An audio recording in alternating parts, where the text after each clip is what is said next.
Muita paz, uma alegria estarmos novamente todo mundo junto, estudando, aprendendo um pouquinho mais sobre o Evangelho de Cristo. E a gente segue os nossos estudos analisando a obra Deus do Universo do nosso querido professor Pietro Baldi. Nós estamos num momento muito especial dessa obra, porque nós vamos começar a olhar agora as consequências psicológicas e como funciona o mundo no qual nós nos encontramos, não em função das coisas como são hoje na realidade que nós estamos, mas em função da herança que nós adquirimos por causa do processo da queda, que foi aquele processo no qual nós nos afastamos vibratoriamente da casa do Pai. E é muito interessante essa análise, porque é a partir dessa premissa, a partir desse ponto, desse sentimento, que o professor Pietro Baldi começou a identificar uma verdadeira sensação de queda espiritual. E quando ele faz essa identificação, quando ele comenta que tinha essa sensação de queda, ele então começa a perceber que o mundo no qual nós estamos não era, digamos assim, um mundo que estivesse de acordo totalmente, digamos assim, com a vontade de amor do Pai. E por que não está de acordo com a vontade de amor do Pai? Porque o Pai quer sempre o melhor para a gente. Ele quer sempre que a gente possa viver o melhor possível. E é claro que o mundo da matéria, no qual nós nos encontramos, ele não apresenta essas condições ideais. Porque as coisas podem começar de uma forma e terminar de outra. E, evidentemente, que nenhum pai, nenhuma mãe gosta de ver seus filhos passando por qualquer tipo de sofrimento, por qualquer tipo de dor. Mesmo que essa dor, mesmo que esse sofrimento vá gerar um acréscimo de crescimento, um acréscimo de moralização, uma oportunidade de resgate do passado, o pai sabe que não é fácil. Ele não gostaria que fosse dessa forma. O ideal é que o filho pudesse viver a sua vida com alegria, com tranquilidade, com paz, com harmonia e com os bons resultados que todos nós, por assim, esperamos. Então, a partir desse momento, o professor Pietro Baldi ele começa a fazer, digamos assim, uma série de comparações que vão mostrar o motivo pelo qual esse mundo não pode, digamos, estar 100% de acordo com a vontade do Pai. Mas quando a gente fala dessa forma, parece até que nós estaríamos dizendo que, por exemplo, resgatar um karma não é a vontade do Pai? Fazer um esforço, um sacrifício por alguém não é a vontade do Pai?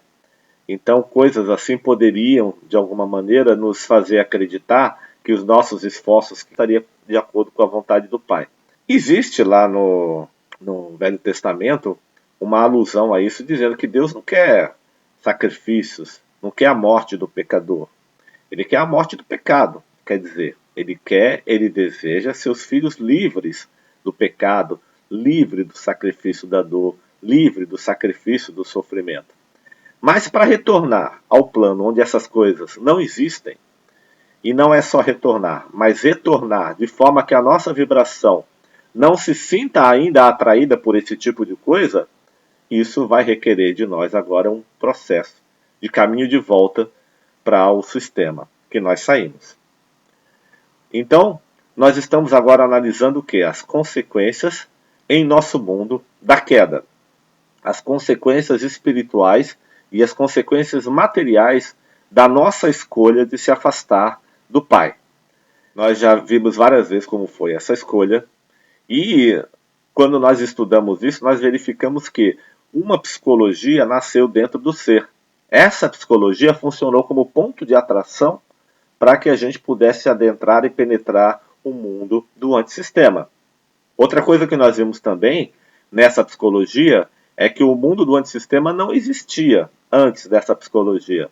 Foi essa psicologia que criou e pulverizou o antissistema, o ambiente, o universo do antissistema. Ela pulverizou o universo porque, na verdade, embora fosse uma psicologia do homem e do ser, nós não podemos nos esquecer que no plano do sistema as nossas forças estavam todas libertas. E a força maior que existe opera exatamente na área do pensamento, na área do psiquismo. Então imagina, uma potência como Filho de Deus, com qualidades divinas, utilizando um direcionamento psicológico, sem dúvida nenhuma, ele vai caminhar na direção de todas as possibilidades que ele puder caminhar.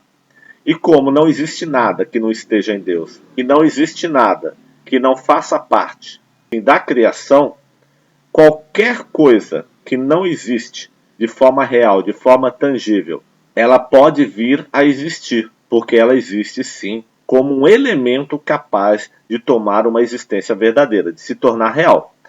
Se não fosse dessa forma, eu não poderia dizer que Deus é infinito, não poderia dizer que Deus é onipotente. Então, se a matéria não existia no ambiente do plano divino, no ambiente do sistema como realidade, se eu dissesse que ela não existiria nem como possibilidade, então eu não poderia admitir que Deus é onipotente, que ele pode tudo.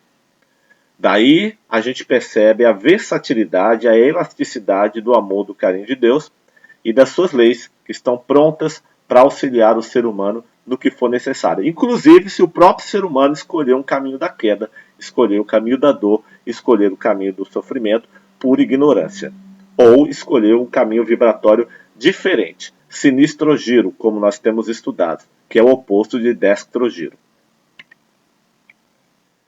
Crianças, nós estamos lá na página 68, Deus Universo, no capítulo 9, Confirmações em Nosso Mundo. O parágrafo que nós paramos diz assim: se fôssemos capazes de compreender que somos criaturas de Deus, isto é, filhos do Pai Supremo, que o universo é construído para a nossa vida primeira necessidade e que esta é, por consequência, sumamente protegida por nosso Criador, que nos ama, não haveria razão para tantas e inúteis aflições. A nossa falta de consciência absoluta de que o universo que nós vivemos foi feito para nós, ele existe para a nossa evolução, existe para a nossa construção enquanto seres, ela faz com que a nossa força de pensamento e as nossas qualidades de filho de Deus continuem atuando no sentido contrário, no sentido negativo, antissistêmico. E isso faz com que os nossos interesses e a nossa psicologia continue gerando coisas muito inúteis e coisas muito aflitivas também. É importante que a gente entenda que nós temos assim uma força tremenda. Essa força, ela não se manifesta no ambiente do tempo a olho nu. Ela vai se manifestar a olho nu exatamente depois, digamos assim, dela ter sido elaborada na área do nosso subconsciente. Nós havíamos conversado em alguns estudos passados que o que manifesta como força mental é aquilo que é elaborado no subconsciente. Porque a força mental, ela não é uma coisa só do intelecto. O intelecto é um elaborador do pensamento. Ele é um elaborador do raciocínio. Mas a força mental, ela não está estruturada no intelecto que tem como função elaborar os raciocínios lógicos. A força mental, ela, na verdade, parte de uma elaboração íntima que mexe diretamente com o espírito. Então, ela vai atuar com o quê? Com os elementos que se encontram predispostos no subconsciente do ser. E por que ela opera com os ambientes do subconsciente? Por que ela opera com essas coisas, com esses elementos? Porque esses elementos estão diretamente ligados aos nossos corpos espirituais, como é o caso do corpo astral, e como é o caso do duplo etérico, e como é o caso do campo mental. Então, uma vez que se mergulha no subconsciente, um pensamento, seja ele qual for, ele então vai começar a ser o quê? Elaborado. Ele vai começar a ser, digamos assim, destrinchado pelas forças que já se encontram no nosso subconsciente. E o que encontra-se dentro do subconsciente do ser?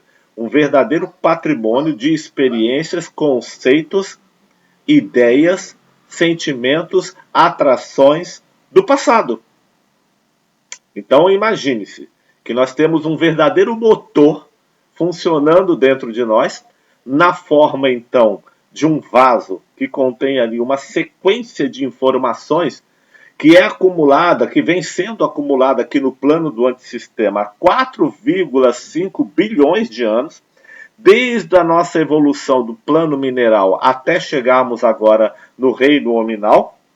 E agora imagina a força que essa máquina elaborativa tem para trabalhar um sentimento ou um pensamento que entra pela via do intelecto e depois cai no ambiente do subconsciente.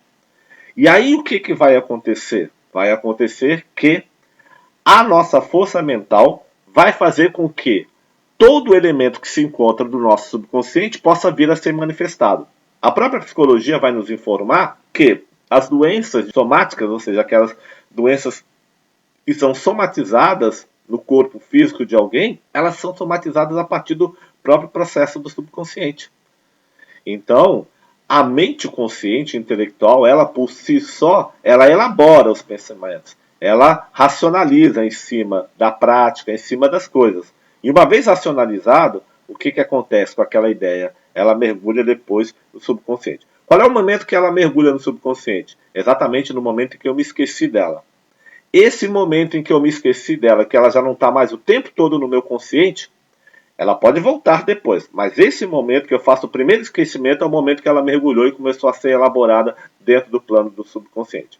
É por isso que no quesito da reforma moral, e nesse quesito que vai incutir exatamente a capacidade, a propriedade que o ser tem de perdoar, Jesus vai nos dizer que o perdão é uma forma de fazer com que a gente elabore as coisas no nível do intelecto, tudo aquilo que nos chega no plano do intelecto, no plano do sentimento exteriormente, para que quando isso for mergulhado no ambiente do subconsciente, já vá com essa elaboração do evangelho, aí no caso do recurso de perdoar, do perdão.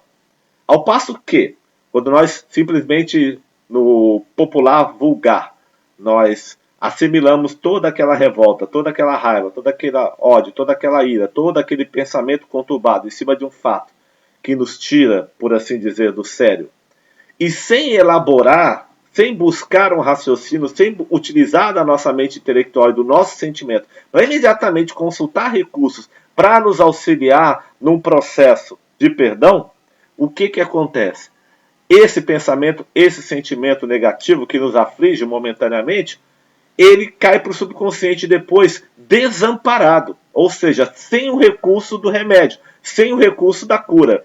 E aí, mais tarde, muitas pessoas vão ter que adentrar a via da psicologia, procurar um terapeuta ou o recurso da religião para poder resgatar aquilo que está lá no passado, no âmbito do subconsciente, a fim de elaborar o processo de ressignificar aquele acontecimento e que vai passar pela questão do perdão, sim.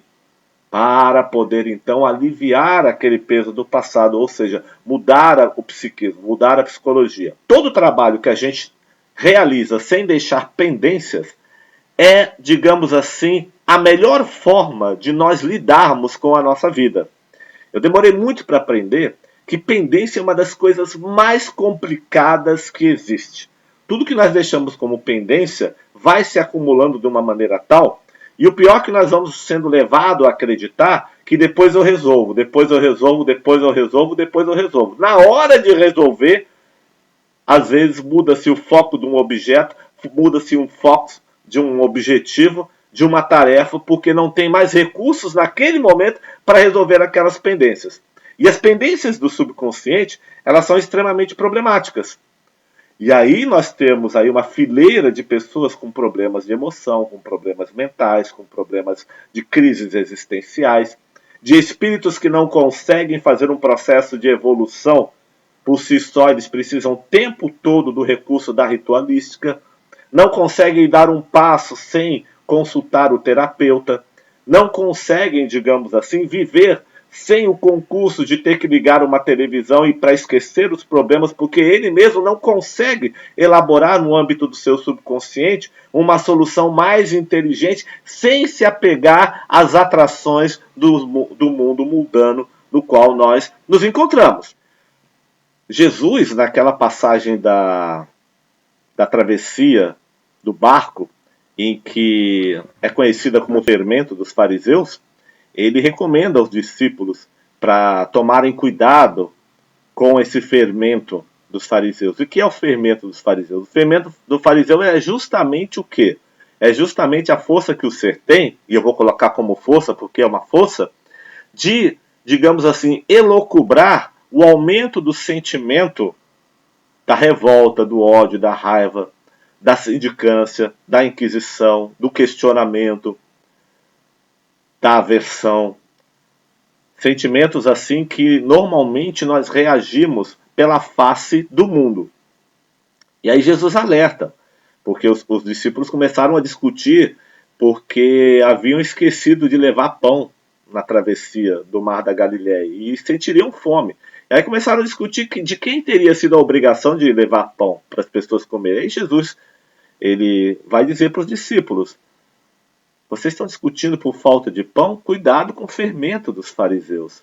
Então ele sai do pão e entra na questão do fermento. E o que é o fermento? O fermento é aquele sentimento negativo que vai aumentando dentro da gente, ele vai tomando uma proporção muito grande. E se você não cuida desse fermento no momento, ele depois mergulha na área obscura do nosso espírito. Eu chamo obscura porque ela nem sempre está acessível ao nosso intelecto superficial, de superfície de vida prática. E aí requer um trabalho depois, como nós falamos, para fazer o seu tratamento. Então Jesus alerta, olha o fermento do fariseu. Então o que ele está dizendo? Está dizendo assim, olha, você até pode sentir algum sentimento negativo, uma raiva, uma revolta, mas muito rápido, imediatamente depois começa a mudar. Não deixa isso mergulhar como fermento dentro do subconsciente. Então busca imediatamente o recurso da compreensão, do perdão, do equilíbrio, da órbita própria. E Pietro Baldi aqui agora, ele está nos dando um recado muito bonito nesse sentido também. Que nós aprendamos a ver no mundo que nós estamos, mesmo sendo esse um ambiente antissistêmico, nós temos que entender que a presença de Deus aqui é muito grande, muito forte. Ela é mais forte, inclusive, do que o próprio antissistema, que só existe por causa de Deus. E então, o fato de nós enxergarmos os fermentos com tamanha força, e veja bem que o significado do fermento é impressionante. É uma coisa pequenininha, uma colherzinha de fermento, mas que vai tomando uma proporção muito grande quando o homem adentra nesse fermento com a sua força do pensamento. Então ele chamou de fermento dos fariseus, fermento de Herodes, aquela coisa toda. Então, o Baldi está dizendo exatamente o quê? Que a falta da consciência, a nossa falta de saber que a maior energia, a maior composição, a maior substância que faz parte da nossa vida e de tudo que nos rodeia é Deus, faz com que a gente ative os fermentos que vão somatizar mais tarde no ambiente do nosso subconsciente espiritual como coisas que nós vamos ter que tratar depois de uma forma mais dolorosa. E uma das coisas que eu costumo dizer sempre é que nós precisamos desenvolver uma coisa chamada inteligência espiritual, para não deixar com que esses fermentos momentâneos do dia a dia adentrem o nosso subconsciente sem serem tratados, porque eles acontecem o tempo todo. Basta você sair na rua, basta você ir a um supermercado, basta você buscar ir a um banco, uma conversa com alguém, uma coisa que acontece dentro de casa, qualquer coisinha assim desperta um fermento. O importante é nós sabermos tratar do fermento. O importante é a gente saber parar o processo dele e nem ativá-lo. Aí sim, esse é o grande exercício. Essa é a grande sacada da coisa. Porque se nós deixarmos com que ele se expanda de forma descontrolada, mais tarde nós vamos ter dificuldades nesse tratamento. É preciso ter essa inteligência, é preciso ter essa sabedoria. Outro dia eu ouvi uma coisa muito legal. Tem que estar pronto para perdoar. E a gente deve estar pronto para perdoar com antecedência. Já perdoar com antecedência. Antes de sair de casa eu já vou perdoar. Eu já perdoo o elevador que vai demorar. Eu já perdoo o indivíduo que ficou na porta e não deixou eu passar. Antes de sair de casa eu já saio perdoando, entendeu? Eu já vou perdoando a fila do banco, que eu sei que vai estar grande. Eu vou perdoando a internet que caiu. Eu já me resolvo. Eu já tenho a minha via, a minha trajetória preparada. Mas eu não perdoo porque eu acho que o outro está errado, não. Não é essa a questão, não é esse o sentido. Eu perdoo como forma de equilíbrio do meu ser. Porque as coisas da matéria, elas nunca vão acontecer exatamente 100% como a gente quer. Sempre vão haver essas nuances, sempre vão haver esses acontecimentos pequenos. Então é muito importante que nós nos lembremos sempre, primeiro, que a força de Deus é muito grande, é maior. Ela em última instância, é a nossa própria substância. E nós estamos mergulhados nessa grande substância, que é o amor, que é a sabedoria do Pai, que está à disposição nossa o tempo todo. Segundo lugar, entendemos que não podemos ativar forças menores com o nosso intelecto superficial, com a nossa emoção. E quando elas acontecerem, lembrarmos da lição de Jesus, para imediatamente começarmos a tratar isso no ambiente do intelecto, no ambiente do sentimento, enquanto está superficial, para que ela não mergulhe desamparada, sozinha, livre para fazer o que quer, sem o amparo do Evangelho, sem o amparo de qualquer filosofia que eu tenha aprendido e que vai me ajudar a lidar com isso. Então eu posso escolher o seguinte, eu posso escolher deixar essa pendência, deixa que na hora a raiva aconteça, que na hora o meu sentimento, o meu pensamento desabroche de qualquer forma e deixa cair no subconsciente. E mais tarde, quando eu tiver uma doença, uma dificuldade, um problema, aí eu vou atrás de tratar. Ou agora, sem deixar pendências, entendendo o caminho espiritual, como disse Jesus, que te importa isso, quanto a tu perdoa. Olha o recado do mestre.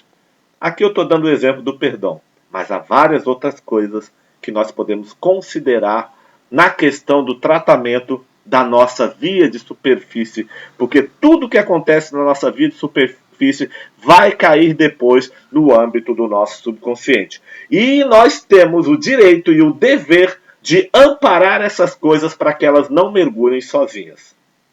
Quando é uma coisa boa, né, a gente abre o sentimento, o coração pode entrar, aquela maravilha. Mas quando é uma coisa ruim, que nós achamos que é ruim, porque nós ativamos um fermento desnecessário e uma aflição inútil, como coloca o nosso querido professor Pietro Baldi, a gente deixa aquela coisa entrar com raiva, fica com um monte de defensiva, colocando a culpa no que está externo e esquecemos de fazer o tratamento.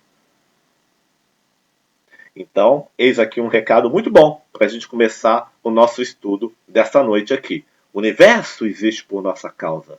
A vida existe por causa do homem. O sábado, como disse Jesus, existe por causa do homem. E não o homem por causa do sábado. Sábado significa o quê? Significa a estrutura. O sabá significa, na verdade, toda a vida, todo o universo. Então Jesus deu o exemplo do sábado. Não é um homem que existe para honrar o sábado, não. O sábado que existe para honrar o homem. Honrar o ser, que é a coisa mais importante que existe no universo, que é a vida. E aí temos. É o uno íntegro que aterroriza Satanás. Não conseguindo ele destruí-lo, procura demoli-lo até onde pode, o mais que pode, subdividindo-o. Então, nós já entendemos que Satanás, na verdade, é o oposto do espírito. Qualquer coisa que vá na contramão do espírito, na contramão da vida, na contramão da positividade, na contramão do amor, nós podemos considerar então como Satanás. Então, jamais, em nossos estudos, nós afirmamos ou acreditamos que Satanás seja um ser individualizado de chifrinho e de rabinho. Não, de jeito nenhum. Na verdade, Satanás é uma energia contrária. Ela mesma é composta da substância divina, embora ela se direcione de forma ruim, de forma equivocada, de forma errada. E aí o que acontece? O professor Petrobal está dizendo que esse mesmo universo que nós desconsideramos, o desconsideramos de forma implícita e não explícita, porque nós aceitamos ativar pequenos fermentos da rivalidade, do ódio, do rancor, da contrariedade, aquela coisa toda, ou seja, fermentos ligados à emoção, ao sentimento, e aos fatos que acontecem na vida, que são ruins e que nós nos ligamos por hipnose, por atração a esses fatos. Então, toda vez que nós queremos ativar isso, a gente se esquece de que a maior coisa que existe no universo é Deus. A maior substância que existe é o pensamento divino. Essas pequenas atitudes, esses pequenos processos, são, na verdade, a nossa força sendo direcionada na direção contrária, na direção negativa. E essas pequenas ações, na verdade, é a mesma coisa, digamos assim, que tentar quebrar, tentar pulverizar, tentar demolir, tentar destruir, tentar dividir o universo uno de Deus, o universo uno do Pai. professor Petrobaldi está dizendo o seguinte: o nosso universo ele é uno e é íntegro. A força do Pai é una e é íntegra. Se eu atento contra uma coisa que é una e que é íntegra, estou atentando contra mim mesmo. Eu caio num direcionamento energético totalmente equivocado, que tenta sair desse uno, que tenta sair desse todo e não consegue. E não conseguindo sair desse uno, não conseguindo sair desse todo, ele se dobra sobre si mesmo, que é o único caminho que essa força que se tornou negativa tem. E quando ela se dobra contra ela mesma, quando ela se curva sobre si mesma, quando ela energeticamente vai contra si mesma, já que ela não consegue destruir o único, já que ela não consegue pulverizar esse uno, não consegue destruir o amor, a sabedoria e o amparo do Pai, aí o que acontece? Ela sofre as consequências disso porque ela vai contra si mesma. E ela se atinge com uma força muito grande. E como a consciência íntima, que é composta da nossa centelha divina, não admite que o ser cave mais sofrimento, cave mais dor, então imediatamente ela ativa o recurso da evolução e muitas vezes pode ser de uma forma dolorosa. Para que a dor não aumente, quer dizer, ela não quer mais dor, então para que a dor não aumente, para que a dor não se estenda, ela pode ativar então o recurso das paredes da lei para que esse ser se choque com ela, a benefício do próprio ser, para que imediatamente ele possa voltar, senão ele vai continuar se contraindo cada vez mais sobre si mesmo, até chegar cada vez mais ao nível de um ponto nulo, o que não é bom. E não é isso que Deus quer, não é isso que Deus deseja. Então, a subdivisão do universo, a tentativa de subdividir o universo através do ódio, da raiva, da hipnose, do mal, é uma tentativa de fazer com que os seres se desconectem do amor do Pai que nos atrai para o seu coração novamente. Então a hipnose faz com que o ser ative esses fermentos da separação, da comparação, de querer corrigir o outro, de querer ser sindicante com os erros do outro. E aí então o ser começa a se achar, através do processo da autolatria, que é o mal do século, que nós estamos atravessando agora, esse ser então começa a curvar sobre si mesmo em forma de sintonia com outros seres que estão fazendo a mesma coisa. E aí eu tenho o quê? Uma tentativa de quebrar esse todo uno. E aí o que vai acontecer? Se sozinho eu crio um karma solitário, um karma pessoal, quando eu estou fazendo isso em sintonia com outra coletividade, eu crio um karma de grupo. E o resgate é de grupo. Há karmas que o resgate é individual e há karmas que o resgate é em grupo. E nós temos hoje, estamos passando no meio da pandemia, que nós estamos fazendo o quê? Um resgate coletivo. E não é só de uma coletividade, são de várias coletividades que estão resgatando de forma diferente. E aí continua o balde. Percebe-se nisto uma íntima vontade de pulverização para chegar à destruição. Então, como nós dissemos, o processo para tentar manter o poder de Deus, que é o poder de amor e da sabedoria e do bem, longe e que o mal utiliza, é exatamente o processo da pulverização. Ou seja, de quebrar as consciências e fazer com que elas se desconectem da vibração, do amor e do pensamento do Pai. Por isso que se chama pulverização. Para tentar, então, chegar a um processo de destruição. Isso muitas vezes acontece dado as atrações que o espírito sente pelas coisas da matéria. É muito difícil deixar de gostar das coisas materiais. É muito difícil deixar de gostar, por exemplo, dos prazeres da vida material. É um processo que nós temos que elaborar com o tempo, com o passar da vida, das reencarnações. Não é simples. Mas existem os exageros que fazem com que esses processos se tornem doentios. E podem se transformar em prisma de loucura mais à frente.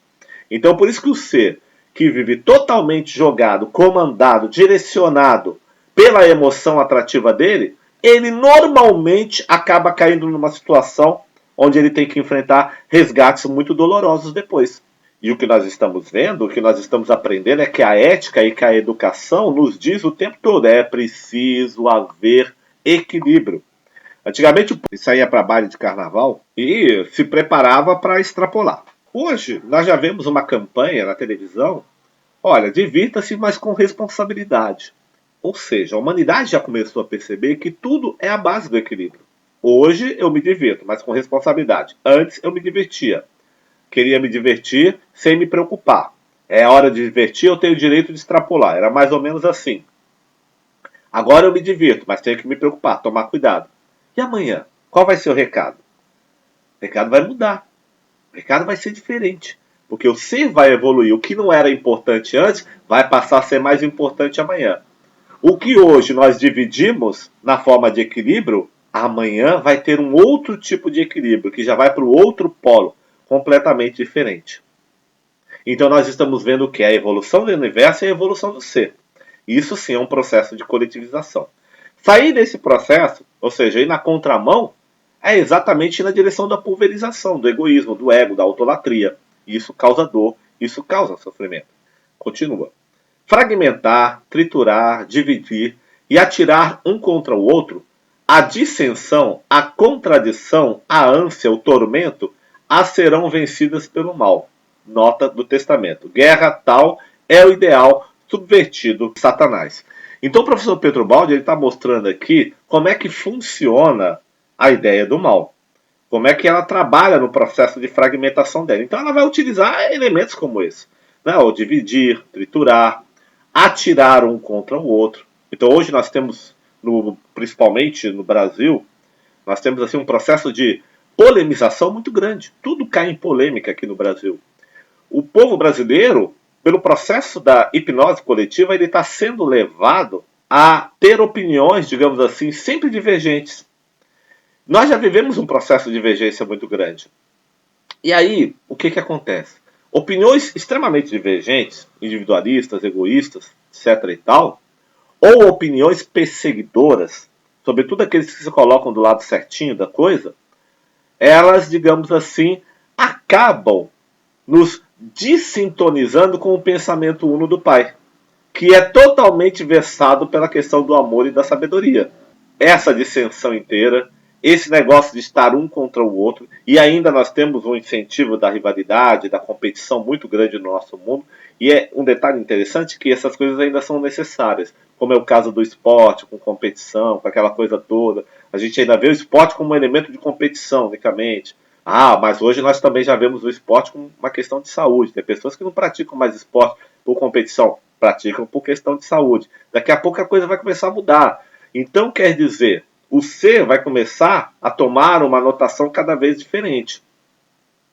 Mas, de forma positiva e de forma negativa, nós ainda temos o quê? Nós ainda temos a criação de ânsias, de ansiedades, né? A criação de tormentos, a criação, digamos assim, de coisas que fazem com que o ser humano pulverize, ou seja, continue ainda, embora se achando extremamente intelectualizado e civilizado, ele ainda continua navegando na direção negativa, do polo negativo. Mas são processos, são momentos. É um labirinto que nós vamos precisar aprender a vencer. É um labirinto que nós vamos precisar crescer sobre ele. E ele não poderá mais futuramente nos dominar. Mas por enquanto a gente passa. Porque é no labirinto que a gente aprende o caminho para nunca mais voltar para esse labirinto. E não se perder mais no labirinto. Aqueles que estão no processo de espiritualização precisam aprender a serem os chefes da própria órbita. A carregar o próprio leito de dor.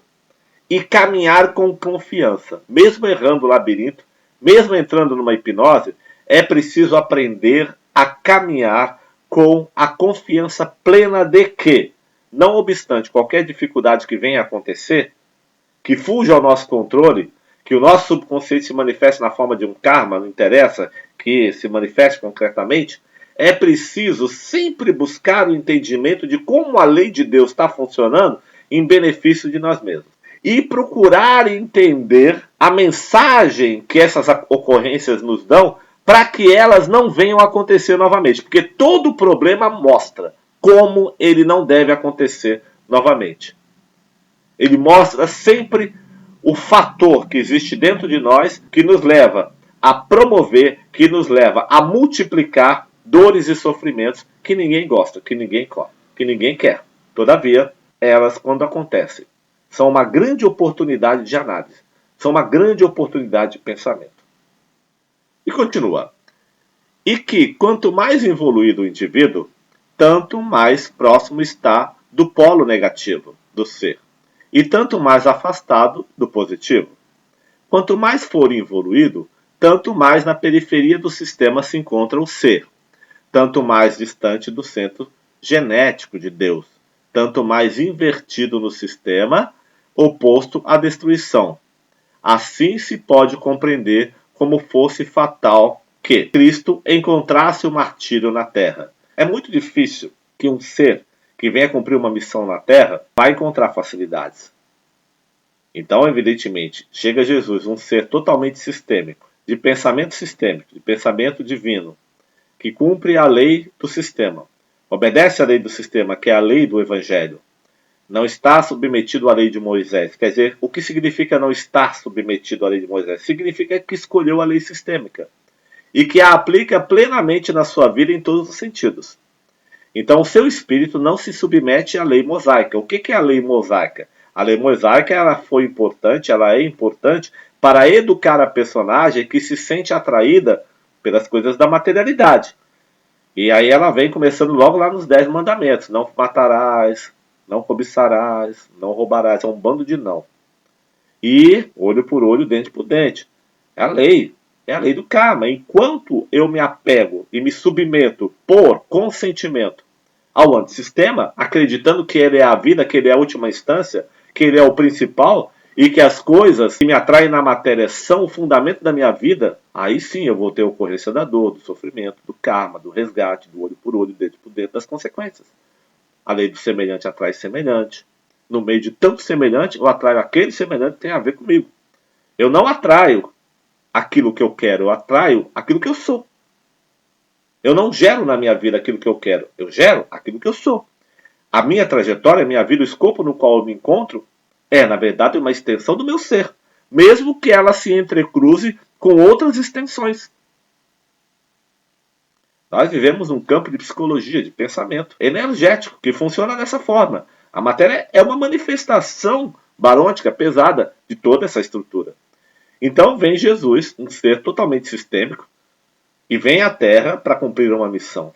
E ele vai encarar de frente seres totalmente antissistêmicos. Então, um ser sistêmico, que segue a lei do Pai, vai encarar seres antissistêmicos. Vai trazer a sua lei de amor, de libertadora. Agora imagina, vem o Cristo dizer, vós sois filhos de Deus, vós sois livres, o Pai está em vós estáis no Pai, perdoa, se livra, para a ocorrência do karma. Agora estamos sobre a lei do amor, sobre a lei do Pai. Se conecta direto ao teu Criador, ao teu Pai. Pai nosso, não é Pai dos judeus, não é Pai dos cristãos, não é Pai dos romanos, não é Pai dos flamenguistas, dos vascaínos. É Pai de toda a humanidade. Não tem esse negócio de povo de Deus. Todo mundo é filho de Deus. Ora, isso não vai alegrar os religiosos daquela época? Sem dúvida. Não vai alegrar um farisaísmo que quer o povo comendo na mão. Ora, a partir do momento que o indivíduo ele pode se libertar, porque ele vai encontrar Deus de verdade dentro de si, através da sua conexão, da sua sintonia, do seu trabalho, da sua mudança interior, da sua evolução, ele vai parar de comer na minha mão? Nem por decreto. É assim o pensamento do religioso atrasado. Tem que vir para a minha igreja, porque se não vier para a minha igreja está errado. Uma vez eu falei aqui num dos estudos, e eu vou repetir hoje. O que a maioria dos religiosos mais temem é uma manifestação divina para valer. Porque eles perderiam campo. Perderiam campo. Totalmente. Pensa bem no que eu estou falando. Continua o professor Pietro Baldi. Que mais pode encontrar aí quem, provido do centro, se lança para a periferia, reino do antissistema? Aqui a manifestação do ser é a agressão e a destruição. Elas tiveram de defrontar-se com o amor de Cristo, e com o amor deveria vencê-las. O sistema da agressão, o sistema, digamos assim, da destruição, ainda é muito forte aqui no plano no qual nós nos encontramos. A nossa própria lei, ela ainda é baseada muito em força. A lei do homem ainda age pela força. E se não fosse pela força, você não colocaria um bando de animal na linha. E mesmo com a força, o bando de animal faz força para não ter que se submeter a ela. Muitos burlam, muitos dão um jeito de não ter que cumprir a lei. Se nós tivéssemos um ambiente em qual todos os seres obedecessem à lei naturalmente, por amor, por vontade própria, simplesmente não teríamos nenhum tipo de dissidência do mal, não teríamos nenhum tipo de sofrimento, nenhum tipo de dor, todos cumpririam a lei harmonicamente, e a lei não precisaria de lançar mão de armas, nem de ameaças. E ela certamente não teria nos seus códices punições graves, punições pesadas e dolorosas. Aí eu não estaria sobre a lei mosaica. Veja bem, a lei mosaica ainda perdura no nosso ambiente porque ela é extremamente necessária. Ela é uma das fases da evolução do ser.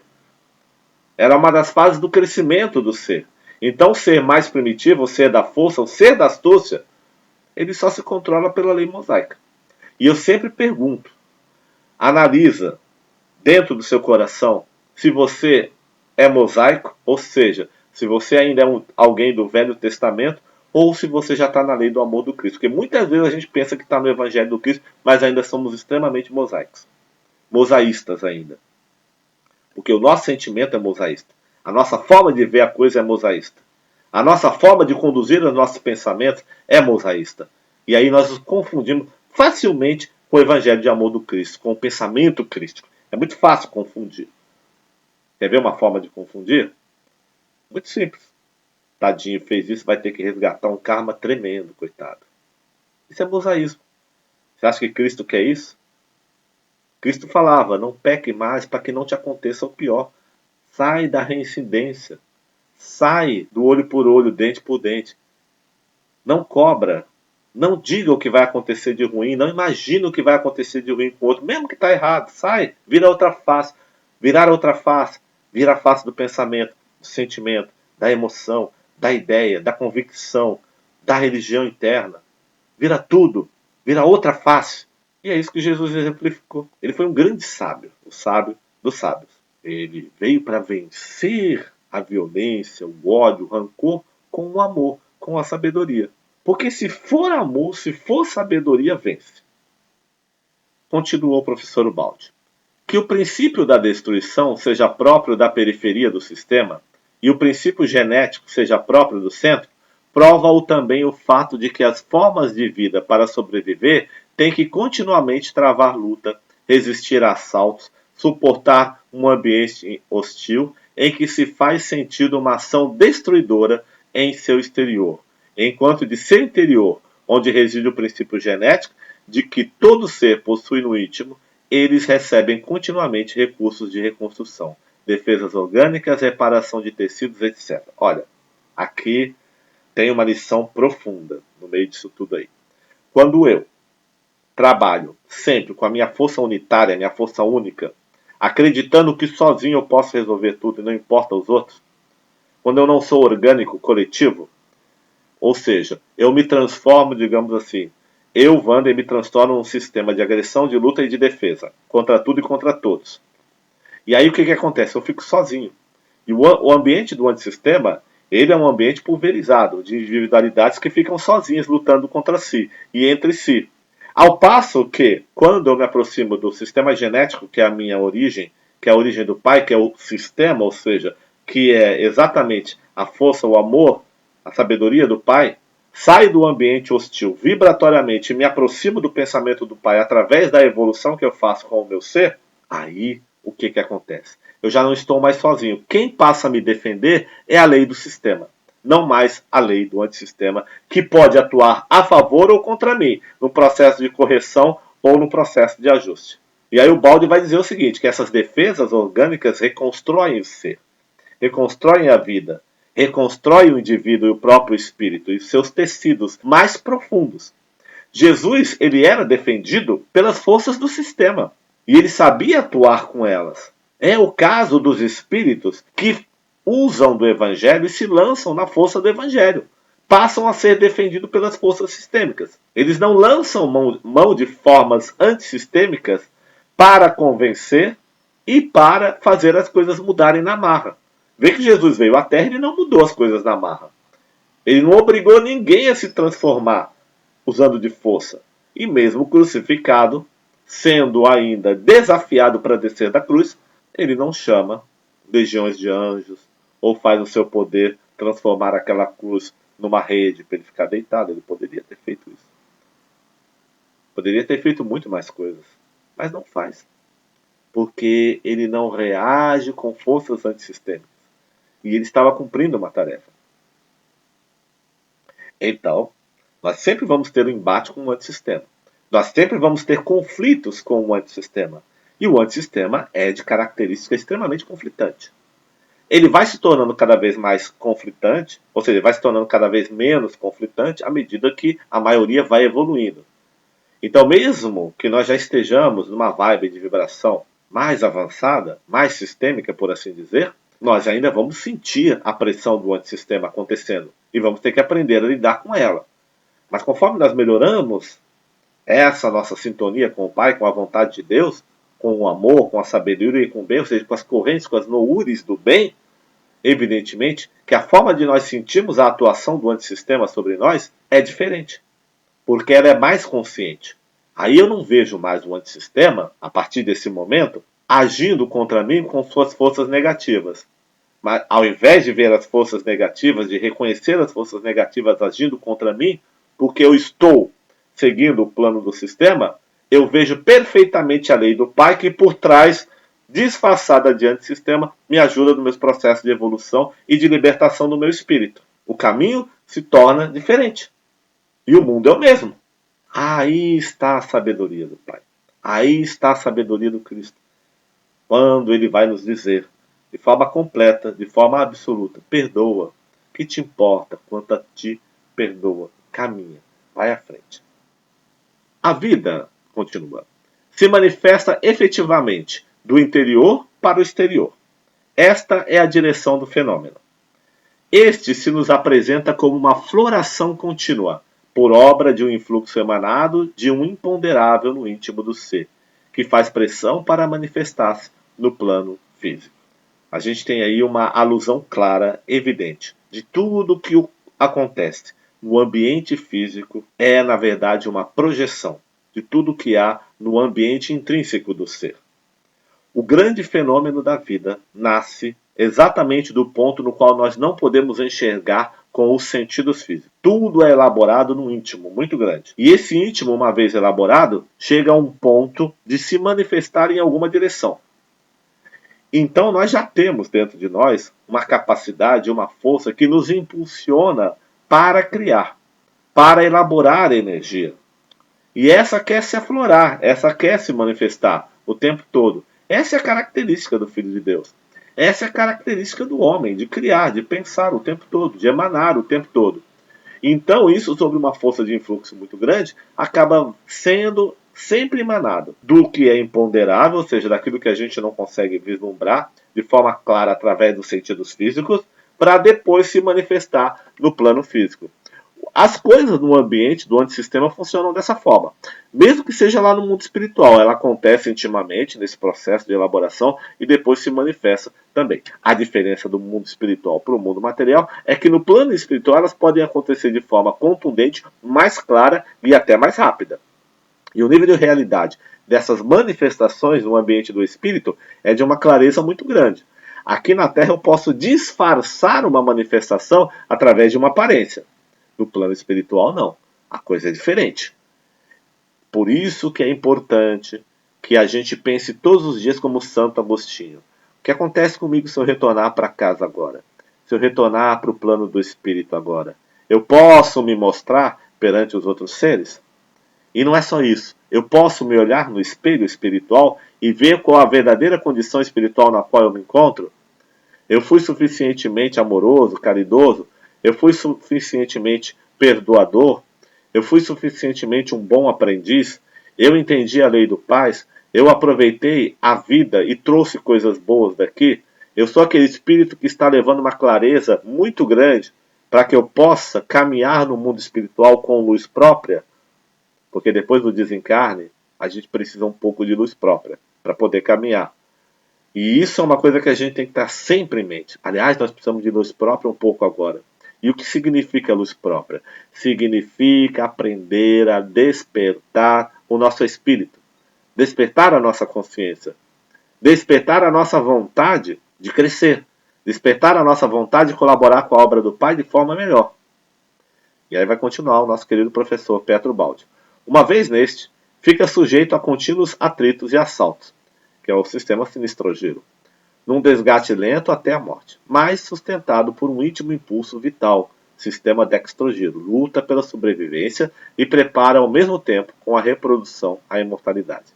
Uma vez que nós estamos no antissistema, nós estamos enfrentando um processo, digamos assim, da força negativa, que ainda continua sob impulso, querendo se rebaixar ainda.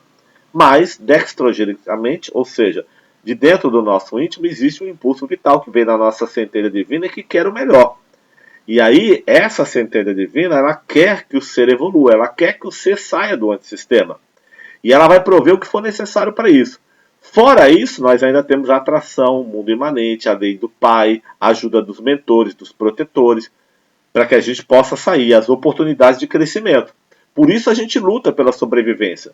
E ao mesmo tempo que a gente vai lutando pela sobrevivência para se manter nesse antissistema aqui, a gente luta acreditando que o importante é passar por todos os aprendizados que esse mundo pode nos dar, para que a gente possa então reconstruir condições morais de sair desse mundo. Reconstruir condições morais de sair do plano do antissistema. E não é só sair do antissistema, a gente não quer sair sozinho. Nós queremos levar a turma toda. A gente quer levar a humanidade conosco. Por isso que a gente caminha junto. O objetivo da religião é fazer com que a humanidade chegue a Deus, volte para Deus de mãos dadas. Junta. Não é separada. O objetivo ideal é todo mundo voltar junto. E aí nós temos mais força, nós temos mais sinergia nesse processo. Sem dúvida nenhuma. E aí continua. Por tudo isso, a fadiga e a luta de viver são necessárias. Porque da experiência nasce a evolução, que leva o ser a nível superior. Então, cada degrau tem a sua razão de ser, tem a sua função de ser. E a experiência que nós estamos atravessando, ela é fundamental na nossa construção. O que não é fundamental, o que é, digamos assim, irrisório, o que é uma perda de tempo, é nós não assimilarmos a experiência em todos os aspectos e matizes que ela pode nos dar. Isso faz com que a gente repita as experiências até que a gente possa penetrar a sua substância. Quando nós optamos pelo processo da espiritualização, investir nisso, é importante que a gente aprenda a analisar cada experiência, cada momento, no seu significado mais profundo, entender a origem, entender o fenômeno dentro da gente, o fenômeno fora da gente, entender o escopo no qual nos encontramos, as atitudes que podem nos levar a escopos complicados no futuro. Tudo isso é importante para que a gente possa elaborar dentro da gente uma estrutura melhor para o futuro. E aí continua. Encontramos-nos no ponto de atrito, que é o ponto da dor, entre os dois sistemas, devendo ser nosso trabalho a reconstrução com o desgaste do sistema sinistrogiro, o mal, em favor do sistema dextrogiro, o bem. Então o recado aqui é desgastar o mal, fazer o mal perder força, não cultuar o mal, de forma alguma. E mesmo que nós tenhamos que sofrer as consequências do mal, que a gente saiba enfrentá-lo, encará-lo com o bem, com o amor. Então eu preciso ter muita firmeza de caráter para poder fazer esse enfrentamento. Porque as forças negativas que trabalham na destruição, elas não aceitam não. Elas não aceitam não submissão. E elas não aceitam que você não se hipnotize por elas. Sempre que a gente enfrenta essas forças, a gente sofre as consequências desse enfrentar. Mas Jesus nos lembra: bendito aquele que sofre pelo meu nome. Quer dizer, bendito aquele, feliz aquele, bem-aventurado é aquele que não se curva às exigências do mundo fenomênico, por causa da vibração que escolheu, que é seguir a vibração do Cristo, do amor, da sabedoria. Ora, se a tua vida tá bonitinha, tá tudo certinho, você não tem problema nenhum, fim de semana você vai tomar seu shopping, tá tudo bem, tá tudo feliz, nada de ruim te acontece, presta atenção. Presta atenção se você realmente está no caminho bom, está no caminho certo. Às vezes você está só parado. Está como o obsessor quer, está como o mal quer. não evolui, não progride, está estacionado. Tem alguma coisa errada. Jesus falou, a via da elevação sempre tem um pouco de cruz. Nada é tão simples, nada é tão fácil. Então, se você está sendo perseguido, é sinal de que você pode estar num bom caminho. É natural que isso aconteça. Se não está sendo perseguido de forma nenhuma, não tem nada acontecendo, está tudo bem maravilhoso, certinho, perfeito, meu amigo. Olha bem, desconfia bem. Ah, mas eu vou ao centro espírita, mas eu dou paz, mas eu não sei o que lá e tal, tarará, mas olha para dentro, não está evoluindo nada, não está mudando nada. Não está fazendo o que tem que ser feito. Então tem que estar atento a essas questões. Não é que a gente vai buscar a perseguição, não é que a gente vai buscar o mal. Mas é natural que as forças negativas elas se ergam contra você. Então, de alguma forma, você a sente. Se você não sente, se está tudo bem, está tudo no momento EPA, tem alguma coisa errada. Continua. Devemos restaurá-lo. Por quê? Quer dizer, devemos restaurar o plano do sistema. Porque nós o destruímos. Nós destruímos a nossa ligação com o plano do sistema. E a justiça de nosso domínio sobre os seres inferiores se explica pelo fato de que, com o nosso esforço, mais temos avançado no caminho da reconstrução.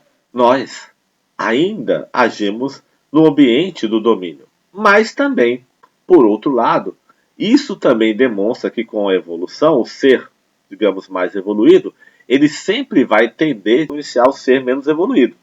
Isso mostra que é possível que o nosso espírito também consiga vencer a nossa animalidade. Ou seja, vencer os seres inferiores que ainda constituem o nosso próprio ser, a nossa própria estrutura. E isso prova que nós podemos evoluir, prova que a gente pode continuar avançando. Então a luta ela é grande dentro e ela é grande fora de nós. Ela não é pequena. Existe sim um caminho muito grande para a gente fazer. Então veja que o professor Ubaldi aqui, ele está mostrando para a gente os aspectos do antissistema, como é que eles funcionam.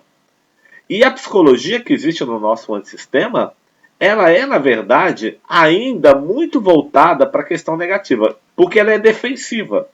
Ela é 100% ainda defensiva. Tudo a gente pensa em proteção, em defesa, em medo. Né? Tudo a gente age dessa forma.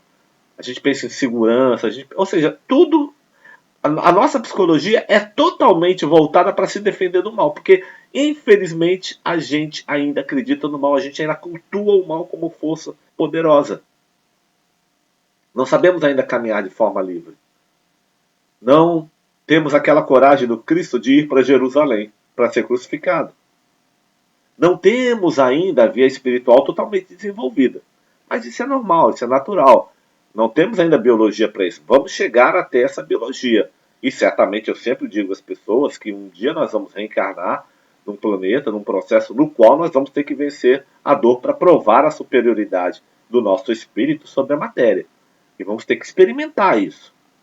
Por enquanto não. Por enquanto as provas são reduzidas. Por enquanto as provas são na via do resgate kármico. Muitas delas a gente passa inconscientemente. Mas vai chegar um dia que por consciência, por decisão, nós vamos escolher numa questão missionária, numa questão, digamos assim, de elevação extremamente forte, colocar o nosso espírito 100% em prática, num ambiente onde nós não vamos nos utilizar de nenhum benefício material confortável, prazeroso daquele ambiente e vencê-lo com a nossa força espiritual, fazendo com que o nosso espírito cresça. Pra ter certeza que todo mundo vai passar por isso. Não é mau agouro, não. Não estou jogando mau agouro em vocês, não, tá?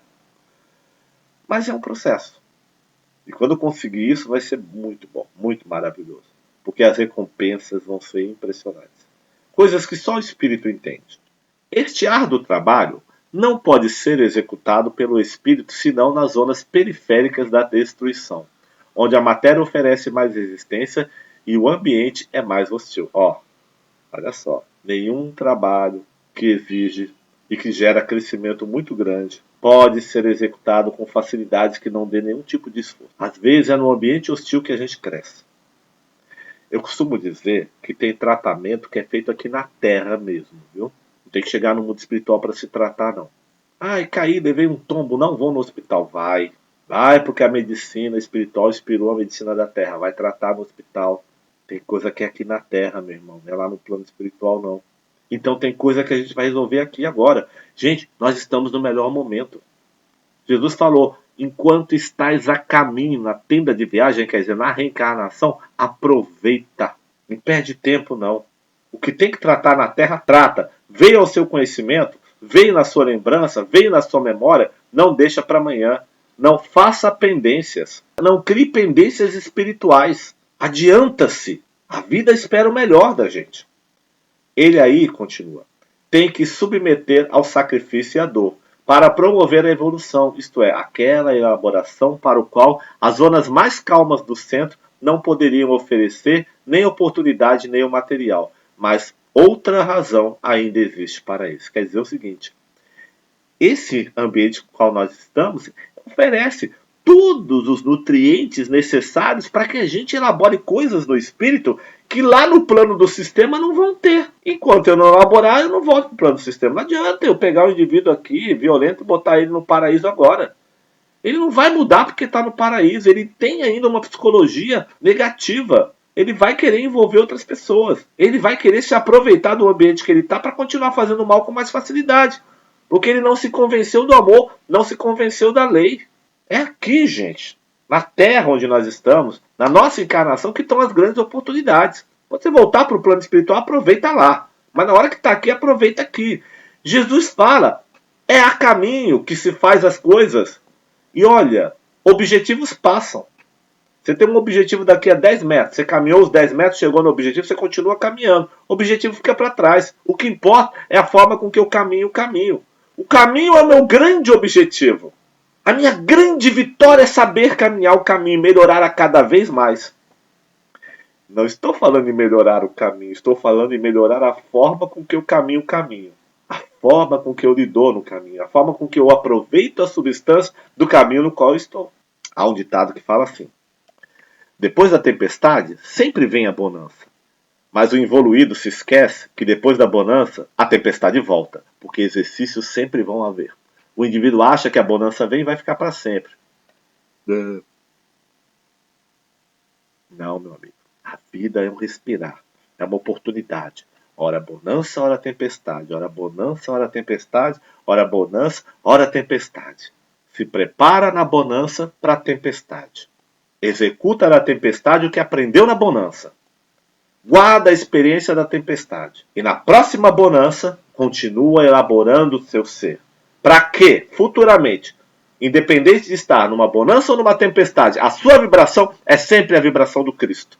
É sempre a vibração da certeza. É sempre a vibração do amor. É sempre a vibração da sabedoria. Importa apenas no sentido de que nós temos que estar conscientes do que devemos aplicar em cada momento de nossa vida.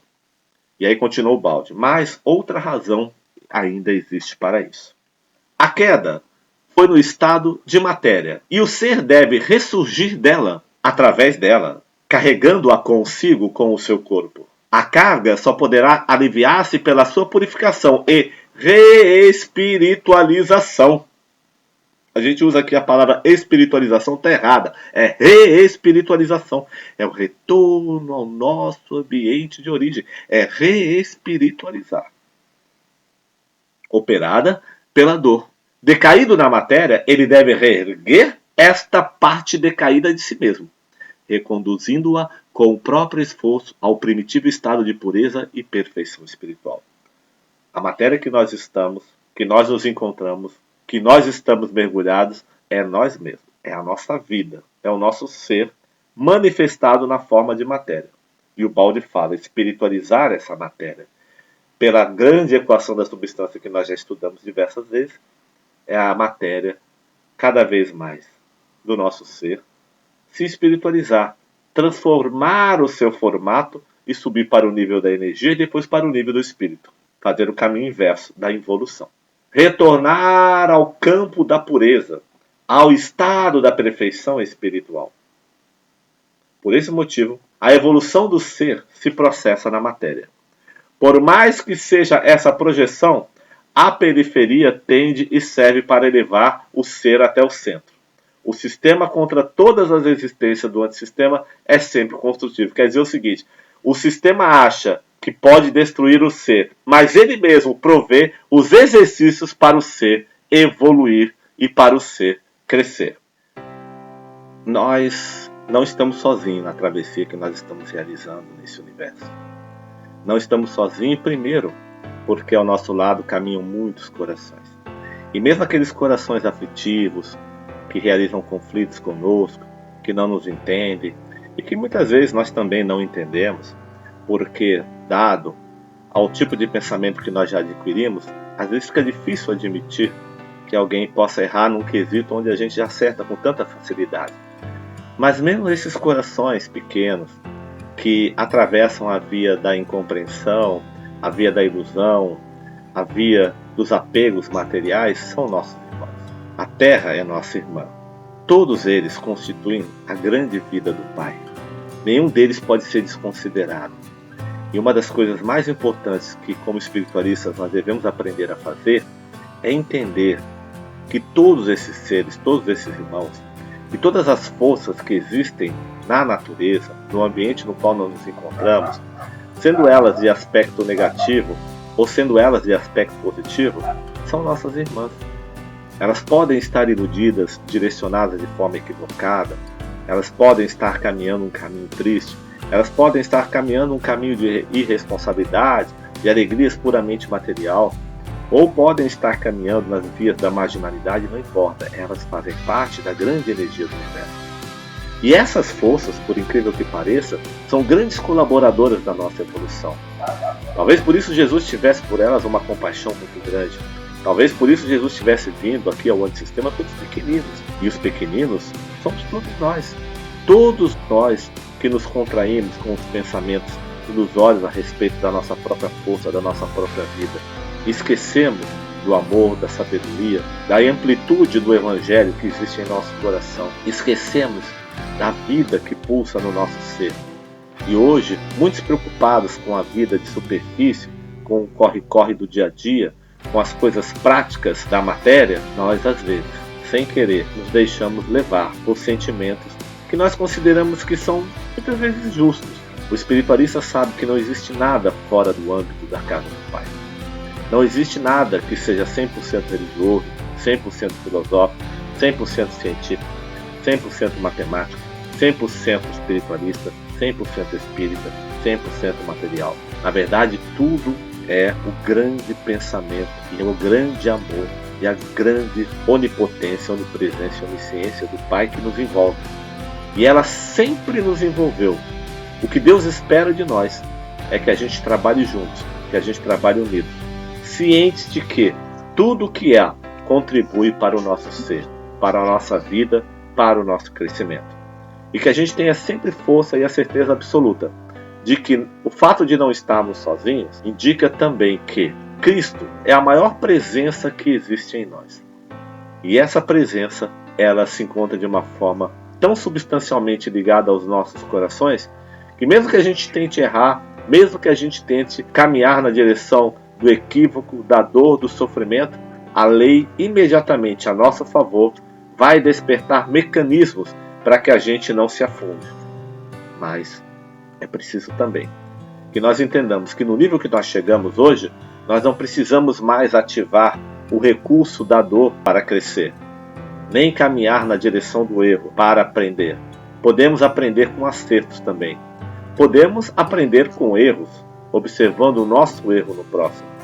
Não que o próximo errou e eu não, mas todos nós somos uma grande escola.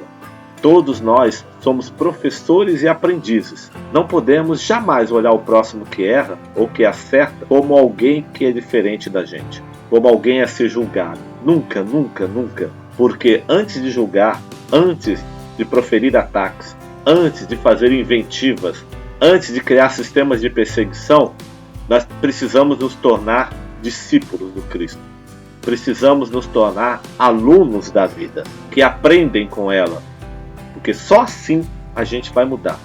Só assim a gente vai transformar a nossa energia no bem, na sabedoria. Não vai ser com exorcismo, não vai ser com separações, não vai ser com pulverizações, não vai ser colocando um contra o outro, identificando quem é ruim, quem é bom, quem é mal, que nós vamos mudar esse mundo. E nem a nós mesmos. Mas vai ser com a nossa força íntima, do nosso Cristo interno, que é capaz de acender as luzes em qualquer treva que ele se encontra. porque em última instância não existe a treva no universo. Tudo é feito de luz.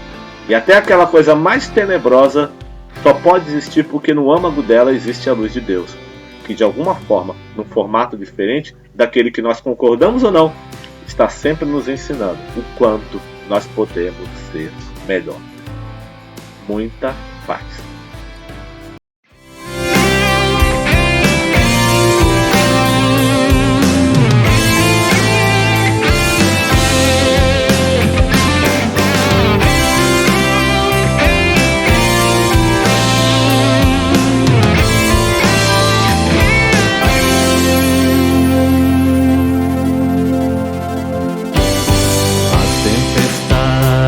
Hei de me antecipar.